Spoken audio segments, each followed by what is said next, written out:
Hi and welcome back to the manor. So today we're going to be getting some new pets to add to the rest of our menagerie. And I've been working on this indoor pond, as you can see behind me here, for a while now, and I've got it to the way I want it. So I decided to go get some fish. Now my first thoughts are, I thought to myself I was going to get, I don't know, 2 or 3 like fancy goldfish to put in it. But I thought, no, you know what? We'll go with the way we do with the rest of our animals. All of our animals here are adoptions or rescues. So I thought, oh, we'll do the same with the fish. Well, I didn't know where I could really adopt some fish. So I thought to myself, "Oh, you know what? I'll get some feeder fish and, save them from being eaten." Now, I don't know if you know what feeder fish are, but they're usually like very small goldfish or minnows that are sold for turtles or big fish to eat. So, today I'm going to go down to Petco and pick up some fish. All right, we'll see you there. Way too high for her. So she sent It's always important to acclimate your fish to the water temperature just to make sure they don't go into shock when you put them in the water. So we'll leave them in there for about 20 minutes, 25 minutes, and then we'll get them into their new home. And now we start adding some of the water from the actual pond to mix with the water in the bag, just to acclimatize them to the actual water. So as you can see here, I'm just gradually adding little bits of water out of the actual pond, just every now and again, just so they get used to more to the temperature and to the actual water quality as well. So the water temperature is now matched, and so what I'm going to do is I'm going to grab the fish and we're going to empty this bag into a net so that we don't get all of the bad water from Petco and put it inside with the actual pond, and then they'll go to their new home. And here they all are, and here they go.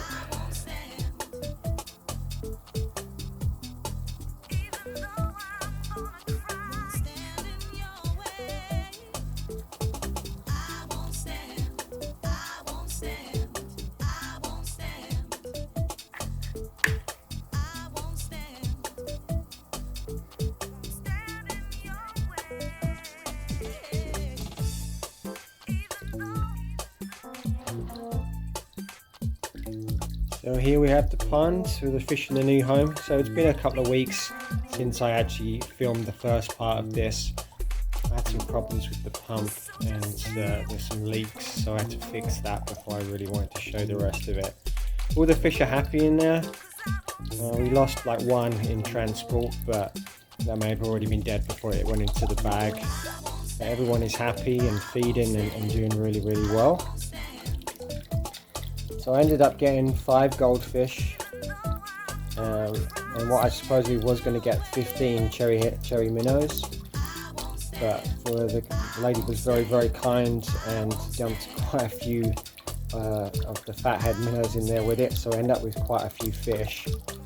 So I know what anyone's thinking, that yeah, the goldfish are 100% going to outgrow this, and yes, I have a cunning plan that will happen with that. And even with some of these minnows, they're going to get too big and I'll have to take some out, but that's in time. There's plenty of time for that. So as you can see, this is the pond. And there's our waterfall. I just got it as a gentle flow, just a little stream. I like the sound of it.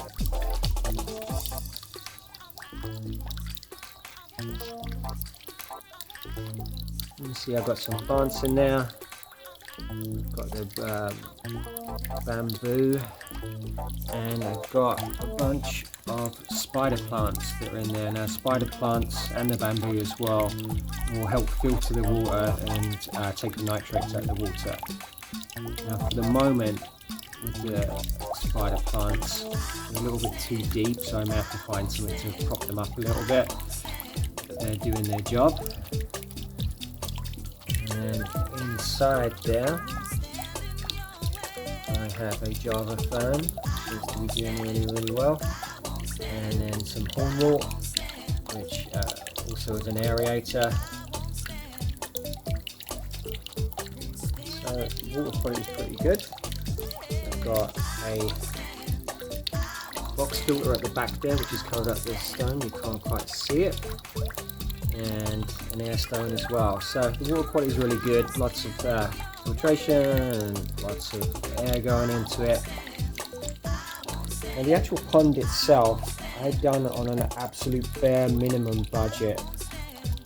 It was, the barrel itself I think was about $25, and then I bought a cheap pond liner to line it with.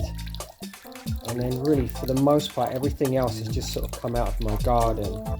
And so the rock wall that you can see built around it right here, these are all rocks from our garden or things we collected at the beach over time.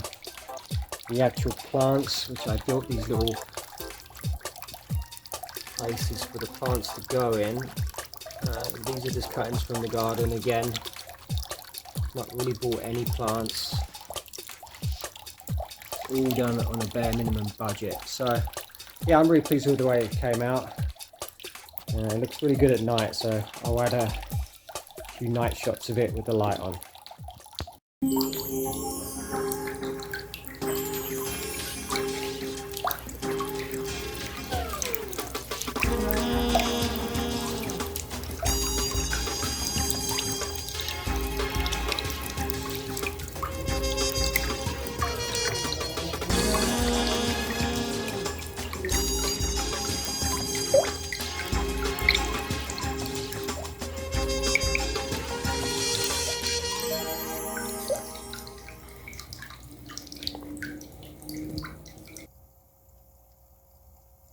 Well, as you can see, we got the Miku stamp of approval. I've either just created the world's biggest cat bowl, or I've got a fish pond. Either way, I guess I must be doing something right. Well, anyway, you guys have a great day out there, and we'll see you next time on Miku's Manor. Bye-bye.